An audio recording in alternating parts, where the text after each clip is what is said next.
Welcome, friends. Today I will tell you a story of love, betrayal, and redemption, set in a quiet rural setting. Enjoy the story. Steve never really planned on staying in that small town. He just ended up there on an extended vacation after divorcing his wife. He caught his beloved wife in the arms of his own friend. His decision was made instantly. He didn't even bother hitting them. He simply kicked his former friend out the door and told his wife, "I'm going to my uncle's place in the country for a month. Be sure to get all your stuff out of my apartment."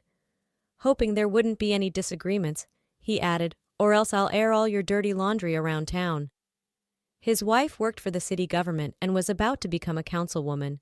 She told him she'd bury him, but Steve just coldly smiled. "You don't have it in you, sweetheart." And they both knew she didn't really have what it took. Her job was just a lucky fluke. She was in the right place at the right time. Steve quickly packed a bag, quit his job instead of taking leave, and drove out to his uncle's old place early the next morning. As a kid, he had been very close with his Uncle Joe, spending summers on the farm. After his aunt passed, he kept visiting through college, though not as often. Uncle Joe had tried getting him to move out there, but no way. Joe passed just after Steve got married. Pulling up to the farmhouse, Steve smiled, seeing it well maintained. Good thing he keeps giving the neighbor Tom those nice gifts. A new inflatable boat one year, a new separator the next.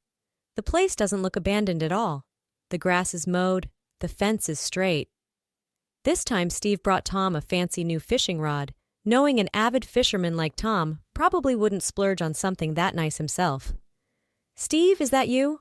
How many years has it been?" Tom came over with a big grin and peeked in Steve's car. "Here for the whole summer?" "Just a month for now, we'll see after that." "But hey, this calls for a celebration. How about you fire up that amazing sauna of yours tonight and we grill up some steaks?" Tom chuckled. "You still remember my sauna? Man, that little shack is something else, isn't it?"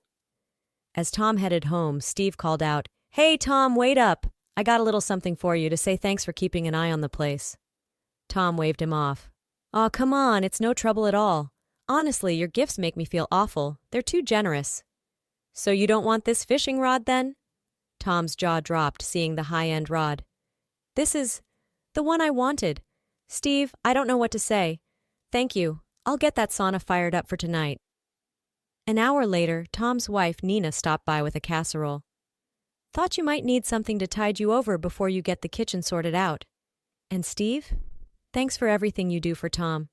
He just lights up over those gifts from you.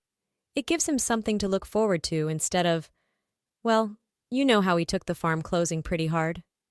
Steve knew Tom had been the farm's mechanic and equipment repairman before it went under. "Yeah, he told me it was rough when they had to let everyone go.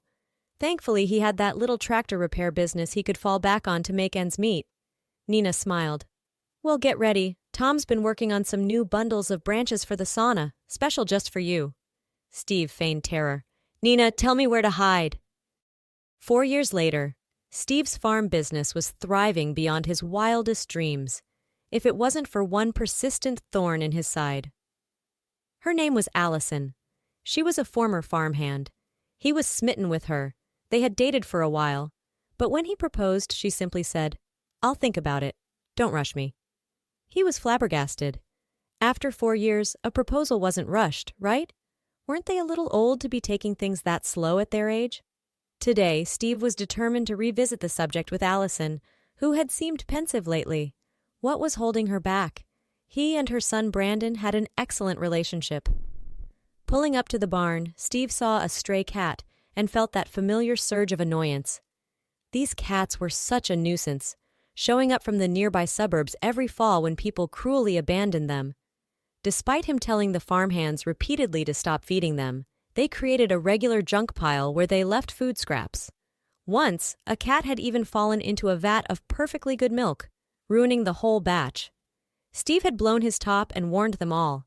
If he saw a single cat on the property in a week, he'd call animal control for a mass removal. The ladies looked mutinous, but Allison had surprised him by asking calmly, "And just where are these strays supposed to go to avoid starving?"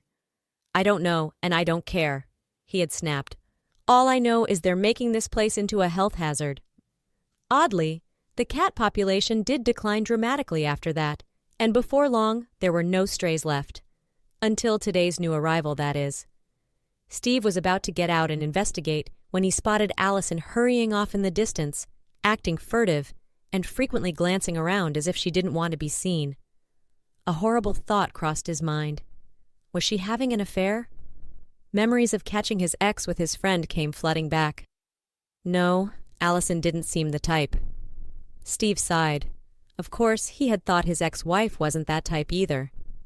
He got out of the truck and followed at a distance, using the tree line for cover. His imagination ran wild. What if her deadbeat ex had resurfaced and she was secretly meeting him, sheltering him because she still had feelings? Or worse, what if he was trying to extort money and she felt threatened? Allison disappeared into the abandoned dairy barn on the edge of the property. Steve's gut clenched. She was definitely meeting someone secretly, but who? He stormed through the main doors, startling Allison, who spun around with her hands full of cat food bowls, and surrounding her were at least a dozen stray cats meowing excitedly. Allison's eyes narrowed. "Steve, what are you doing here?"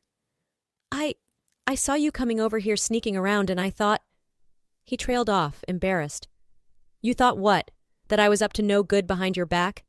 She stood up, putting her hands on her hips. "Unbelievable. I'm trying to help these poor abandoned creatures and your mind went straight to the gutter." Steve hung his head. "You're right. I made some wild assumptions. I'm sorry, Allison." They stood in awkward silence before he finally spoke up.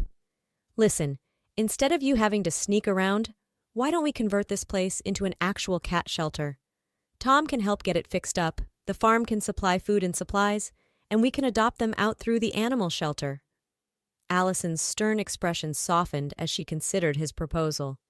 "You're serious? You'd really do that for them?" "Of course. We're all God's creatures, right?" he said with a sheepish grin. 2 months later, the first adoptions from the newly opened shelter took place, with Allison beaming with pride like a parent seeing kids off to college, and a month after that, she finally agreed to be Steve's wife, his heart near to bursting with joy. On their wedding day, a bashful Allison brought Steve aside to tell him about an extra special wedding gift she would be giving him in 9 months' time, a newborn baby, their firstborn child together. Steve broke down in happy tears, smothering Allison in hugs and kisses, then embracing Tom, Nina, Brandon, and even nuzzling the cats. Looking at her new husband's euphoric face, Allison realized it was possible to find happiness again, even if you had given up hoping for it. All you needed was a little bit of faith and a lot of fuzzy purring friends.